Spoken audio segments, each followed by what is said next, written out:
Le parfum Terre de France, 100% des bénéfices au service de notre pays, présente Sud Radio Berkov dans tous ses états. Le face-à-face. Et aujourd'hui, André Berkov est en face-à-face avec Michel Maffesoli, qui est sociologue, professeur émérite à la Sorbonne et auteur de cet ouvrage, L'ère des soulèvements aux éditions du Cerf. Et il n'y va pas de main morte, Michel Maffesoli, comme toujours, et c'est vrai que c'est un livre vraiment qui vient à son heure et que je vous recommande parce que il est évidemment brillant, ça c'est pas nouveau chez Michel Maffesoli, mais il parle de ce qu'on vit aujourd'hui entre Covid, entre circulation des élites, et il dit et il annonce, sans faire de prophétisme de tout, et on le voit très bien venir, l'ère des soulèvements. Donc on va en parler de quel soulèvement il s'agit, où va-t-on? Et ce sous-titre, d'ailleurs, le dit très bien, émeutes et confinements, les derniers soubresauts de la modernité. En fait, on est vraiment dans un... Vous savez, Gramsci disait toujours, quand le jeune n'est pas encore né et le vieux n'est pas encore mort, disait Gramsci, c'est un peu la crise. Et on est là-dedans aujourd'hui, Michel Maffesoli? Ah oui, tout à fait. Moi, je pense que nous assistons d'ailleurs à la fin d'une époque. Donc, je ne parlerai pas grec, mais je rappelle qu'époque en grec, ça veut dire parenthèse. Et que donc, une parenthèse est en train de se fermer, celle de la modernité, qui a commencé avec le XVIIe siècle, qui s'est confortée au XVIIIe siècle, le siècle des Lumières, et puis les grands systèmes sociaux du XIXe siècle, oui, etc. Voilà. Moi, je pense que c'est cela qui est en train de s'achever et que l'élite, ceux qui ont le pouvoir de dire et de faire, c'est-à-dire dans une oligarchie médiatico-politique, je dis en reprenant une expression de Joseph de Maistre, la canaille mondaine. C'est un peu violent, mais enfin... Oui, d'ailleurs, non, il faut souligner, parce qu'on parle beaucoup de la racaille d'en bas, mais pas de la racaille d'en haut. Voilà. Et là, en la matière, c'est un peu... Cette élite-là reste figée sur des valeurs, l'individualisme, le rationalisme, le progressisme, demain on rasera gratis. Et dans le fond, leur geste barrière et les muselières qui s'imposent, c'est pour maintenir cette espèce d'individualisme très fort, d'être enfermé en soi-même. Et à mon sens, c'est cela qui est en train de cesser. Voilà. Juste un mot, vous parlez, beaucoup d'ailleurs dans votre livre, du management par la peur. Oui. Je dis stratégie de la peur. Mais le management me convient bien aussi. Stratégie, c'est-à-dire que quand une élite est en voie de perdition, elle utilise cette stratégie-là. Et actuellement, c'est la stratégie de la peur, c'est la peur de cette pandémie, qui est pour moi une psychopandémie. Oui, c'est ce que vous dites. On va en parler, oui, justement, de la psychopandémie que vous... Et j'ai beaucoup aimé aussi, parce que vous dites que l'opinion publiée est déconnectée de l'opinion publique. Oui, là, je pense qu'il y a un vrai problème, si vous voulez, quand j'ai dit les élites, ceux qui ont le pouvoir de dire et de faire. C'est ça. Et de fait, d'ailleurs, il y a une déliquescence de la presse mainstream. Il ne faut pas l'oublier quand même. Les réseaux là, sont en train de prendre la relève à bien des égards.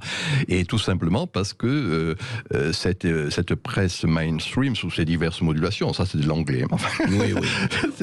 On vous le tolère. Reste sur des schémas, encore une fois, déphasés à bien des égards. Donc voilà, c'est en ce sens que c'est ailleurs qu'il faut chercher l'information. J'avais écrit un livre qui s'appelait La violence totalitaire.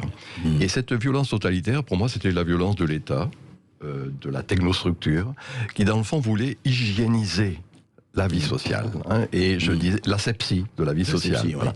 Et donc, dans le fond, ce qui est en train de se passer actuellement, c'est exactement quelque chose. Mais de voir comment, à partir de cela, on s'en sert d'un prétexte, en quelque sorte. C'est pour ça que je dis psychopandémie, pour susciter une forme d'hystérie, d'hallucination collective, et ce, pour maintenir le peuple soumis. Voilà, fondamentalement, ce qui est en jeu.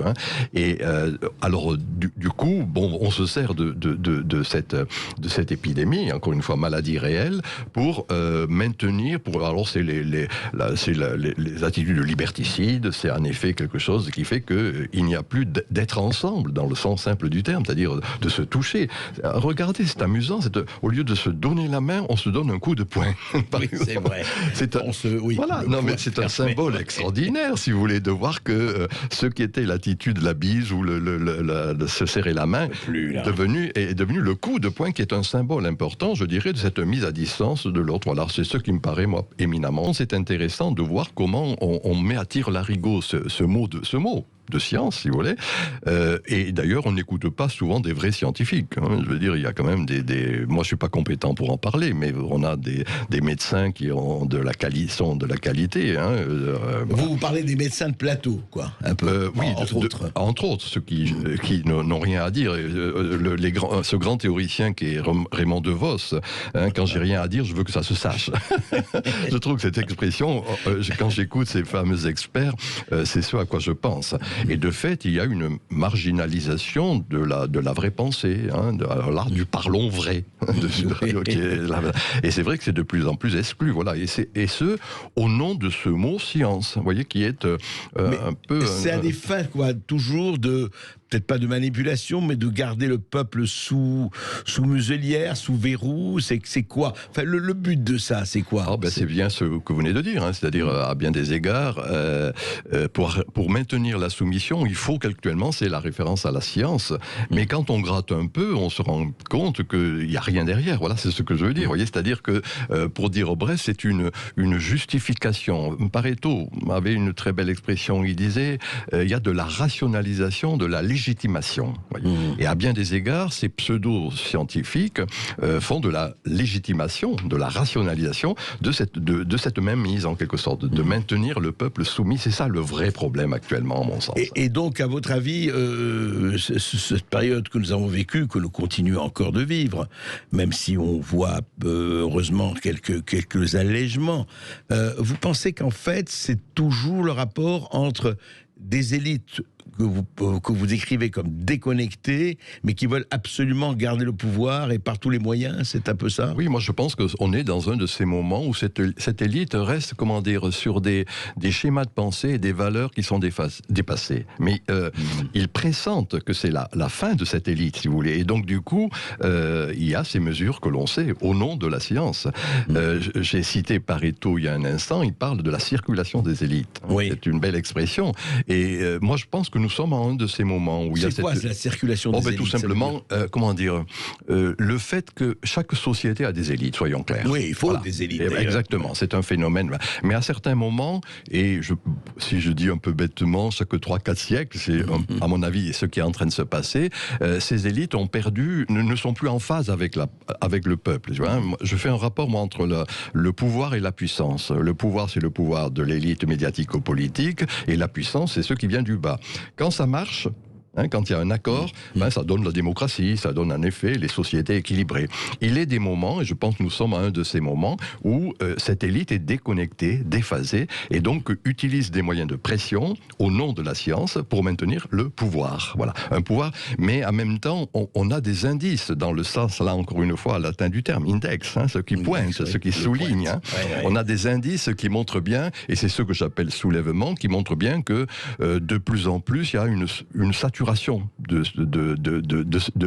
On n'écoute plus ce discours. Hein. Il y a un quant à soi, à cause toujours, tu m'intéresses. Donc de fait, la muselière, elle est pas... Des considérations des intellectuels qui sont devenus des experts, par parenthèse.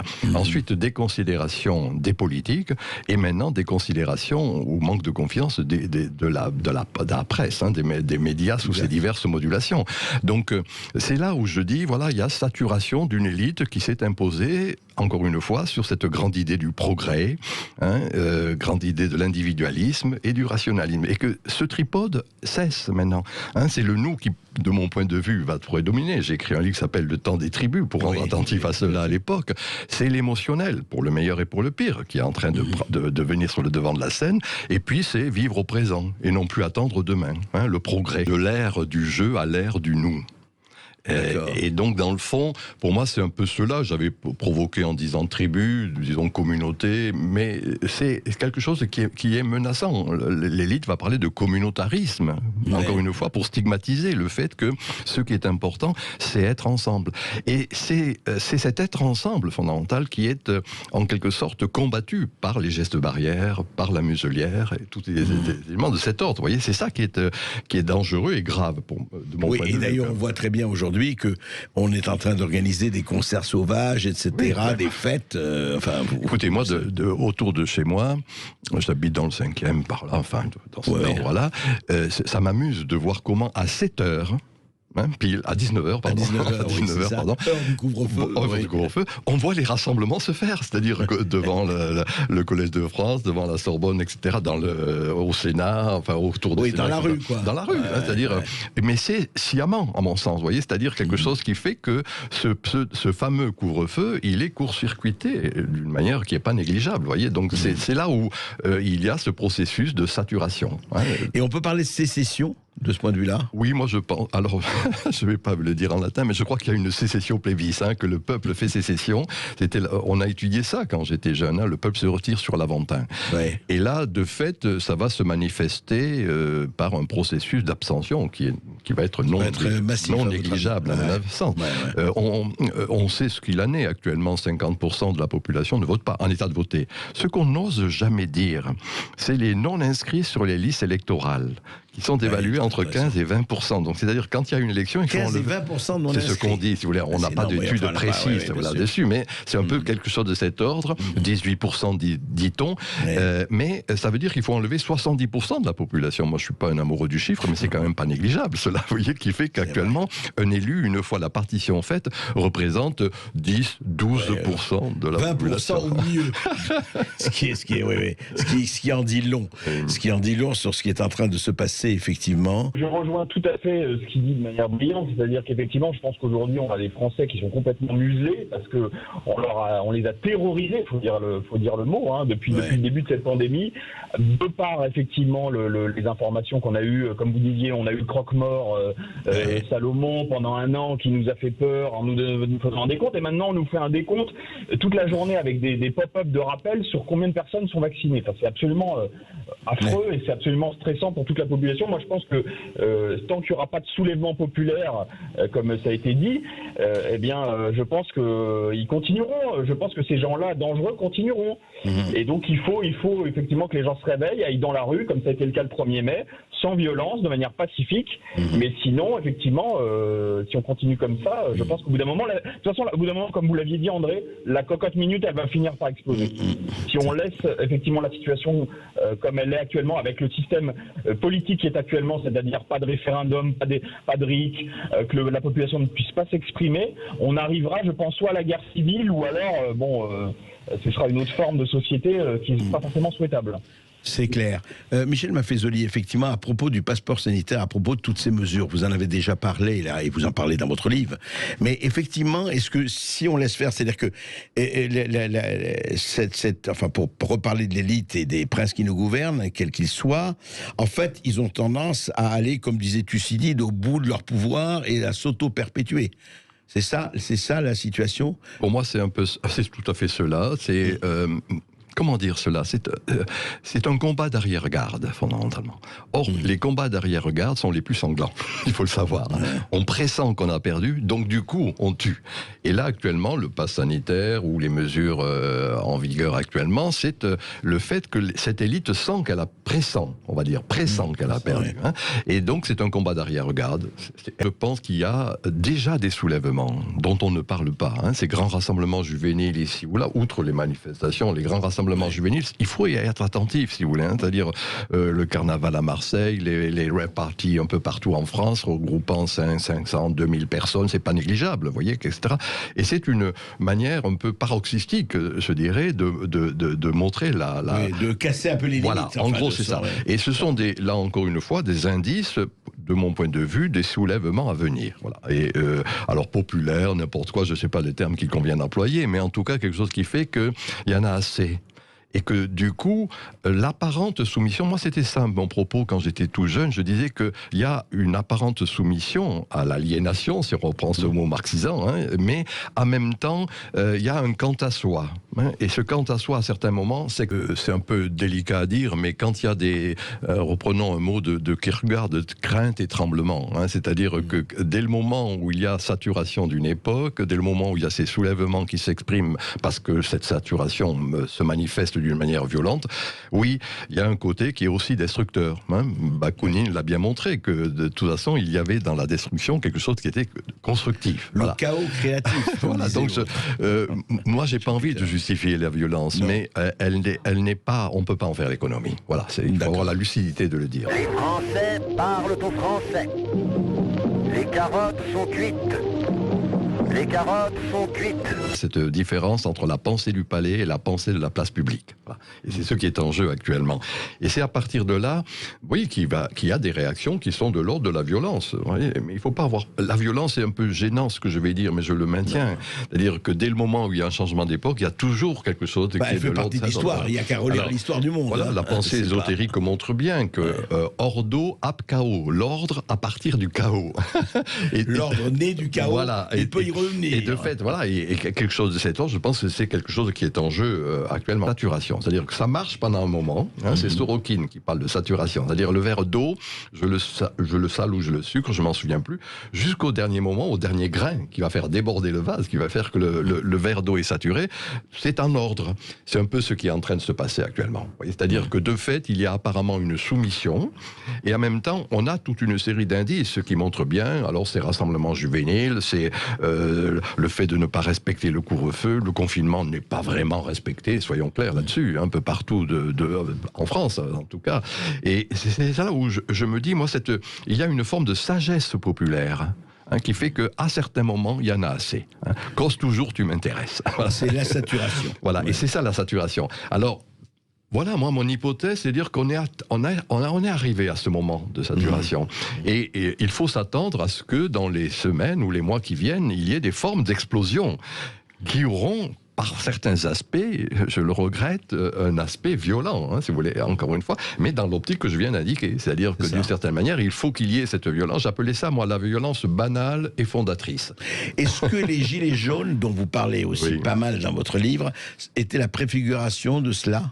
J'ai fait exprès de mettre 2 chapitres ou 3, je ne sais plus, sur les gilets jaunes, parce que exactement, c'était une préfiguration de ces soulèvements. Et on sait la forme que ça a pris, c'était pas négligeable, etc. Et à mon sens, c'est des éléments de cet ordre qui nous permettent de comprendre ce que vont être les soulèvements à venir. De fait, et plutôt que de mépriser ces gilets jaunes, ce qui est le propre des élites actuellement, soyons clairs, quand même, il y a une stigmatisation très forte au motif qu'il y a eu de la violence incontrôlée, etc. C'était pas forcément c'est pas forcément eux-mêmes. Voilà, c'est pas grave. Mais il y a un vrai mépris vis-à-vis de ces gilets jaunes, alors que pour moi, c'était les prémices. Du fait qu'on ne se reconnaissait plus dans ces élites, dans la technostructure, dans la bureaucratie sous ses diverses modulations, qui agit au nom de la pseudo-science, en quelque sorte, et que donc, du coup, c'est à partir de cette compréhension de ce qu'est cette révolte des Gilets jaunes qu'on pourra saisir et comprendre ce qui va être en gestation. Voilà mon image, moi, vous voyez, c'est-à-dire que, apparemment, il y a cette indifférence, mais en dessous, ça grouille, et puis à un moment donné, il y a des types d'explosions. Ce n'est plus de l'ordre du politique, ce n'est plus de la révolution. La révolution, c'était programmatique. Le parti d'avant-garde indiquait ce qu'il fallait faire pour accéder à une société parfaite. Là, c'est plutôt des insurrections.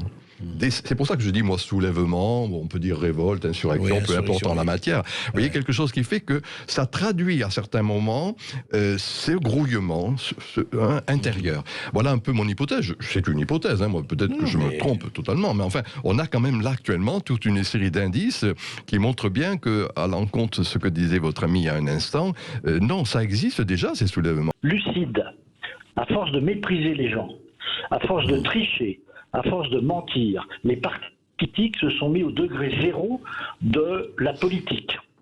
C'est-à-dire qu'aujourd'hui, ils ne représentent plus rien qu'eux-mêmes, leurs petits intérêts, leurs combines. On a ça tous les jours dans les journées, c'est fatigant, et ça arrive sans arrêt. Donc, comment voulez-vous motiver les gens pour aller voter dans un restaurant dans lequel il n'y a que 2 menus? Vous avez le choix entre la merde ou entre le vomi. Expliquez-moi comment on va faire. Regardez bien le résultat de notre société, où 1%...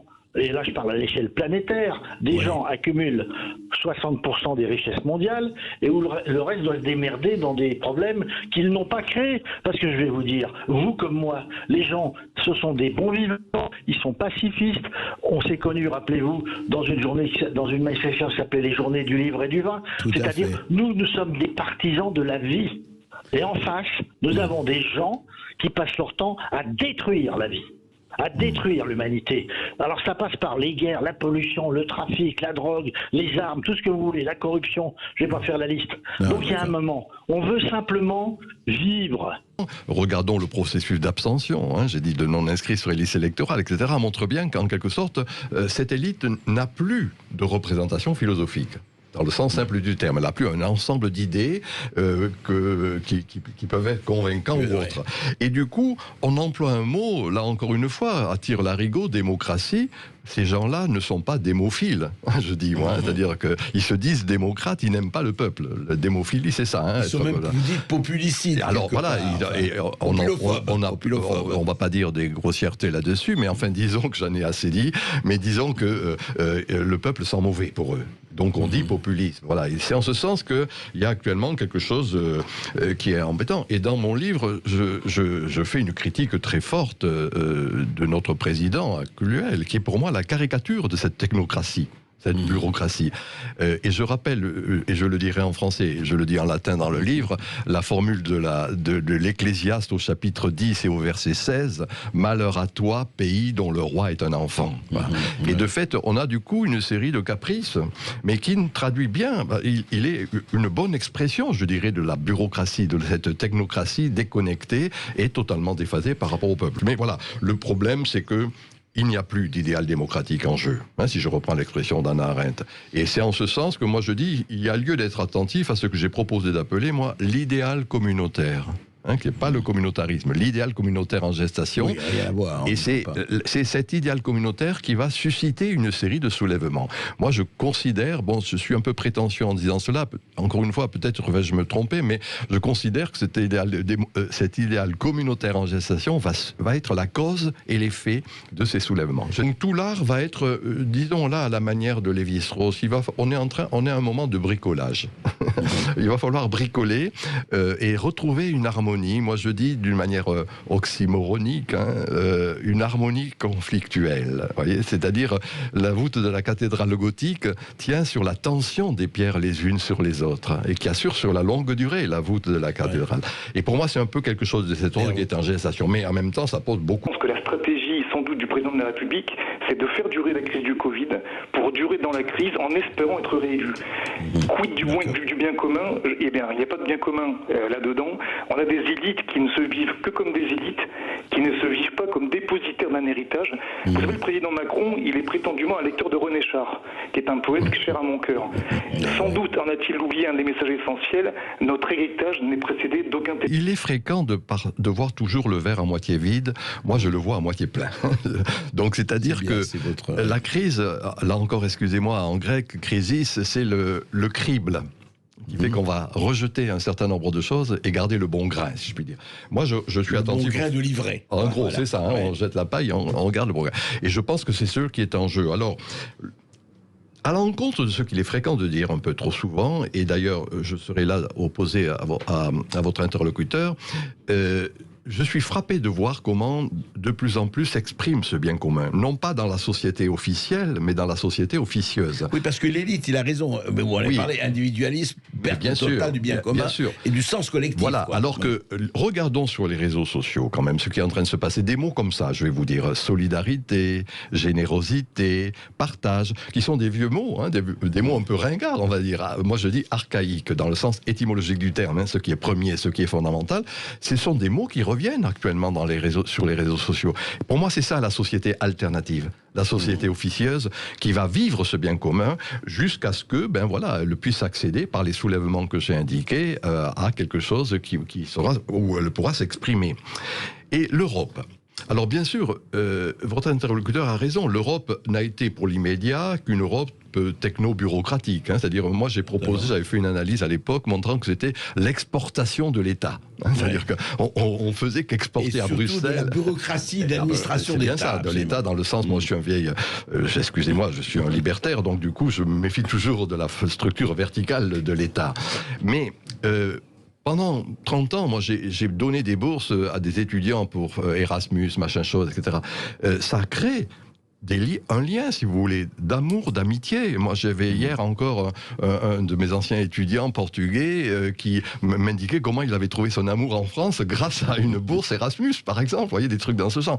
Et je pense que cela va créer non plus l'Europe techno-bureaucratique qui est au pouvoir actuellement, c'est un fait, mais je dirais cette société officieuse qui s'est formée au travers de ces échanges multiples et divers et qui va structurer, pour moi, l'idée impériale du Moyen-Âge, c'est-à-dire dans le fond un lien symbolique comme ça, par une structure bureaucratique, mais la vraie réalité, ça va être les régions, les cantons, les provinces, etc. L'Europe des régions, voilà. D'ailleurs, pourquoi pas l'Europe des nations aussi, oui, bien sûr, mais disons quelque chose qui va structurer. Voilà, pas ce salmigondi bureaucratique. Non, c'est quelque chose qui est de l'ordre, on n'a pas ce mot en français, c'est l'école de Palo Alto qui parle de proxémie.